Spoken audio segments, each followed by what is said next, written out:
Usang awareness symposium ang pinangunahan Schools Division of Eastern Samar, koordinasyon ng Provincial Peace and Order Council din Agosto 25. Presente aktibidad ang mga school head, tikang iba-ibang eskwelahan na probinsya, kaupod ng mga representante ng Peace and Order Council, kundi ginhisgutan nira ang mga isyu ng hulga ha seguridad ng kaupayan ng mga estudyante. Perahan mga gintutukan nga isyu ang papelhan online network sa pag-akses ng droga ng kabataan, mga sayop nga kinaadman mahitungod ng Juvenile Justice, Data Privacy Act ngan mga DepEd orders, nihilistic violent extremism ngan online grooming, anti-bullying, mga taktika ha recruitment ng mga communist terrorist group ha sulod ng mga eskwelahan, sugad man ang implementasyon ng ROTC program.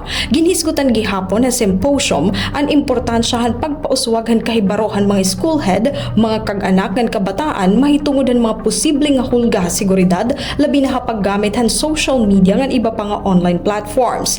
Ang nasabi nga symposium, kabahinhan padayon nga paningkamot ang provincial government ng DepEd Eastern Samar hapag panilipod ang mga kabataan kontra ha kamadarahog, krimen ng mga hulga seguridad ng kamurayawan ha komunidad. Sumalakan Sir Abner Aclao, importante ang padayon nga koordinasyon ng mga eskwelahan, law enforcement agencies ng mga lokal nga panggobyernuhan base mapakusog ang mga mekanismo hapag siguruhan seguridad han mga eskwelahan. So itong ginbubuhat, itong Eastern Samar Division, ma'am, para ma-address ini nga very pressing issue.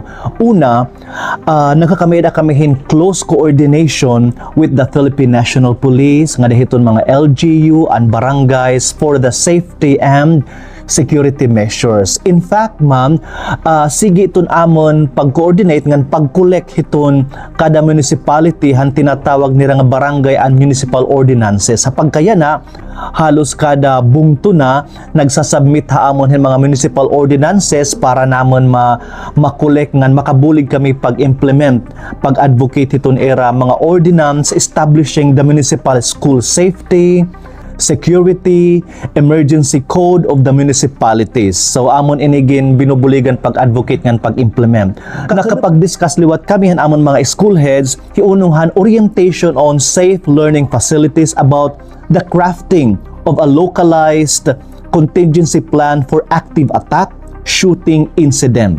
So nagpaplano na kami hini magkamayadahin pagkandakin lockdown drill in coordination with the PNP, LGU and Barangay MDRRMO and other partner agencies. Kasumpay hini, ginahangyo ang mga eskwelahan nga mag-procure hin mga metal detectors, CCTV cameras, communication devices ngan early warning devices para masiguro ang seguridad ng kabataan. Ginsisiguro gihapon han DepEd Eastern Samar Division nga to mga kag-anak nga ginihimuhan ahensya nga tanan nga kinahanglanon nga probisyon ngan mga pitad base maprotektaran ngan masiguro ang seguridad ngan kaupayan han mga kabataan hangatanan nga eskwelahan nga sakop han Eastern Samar Division.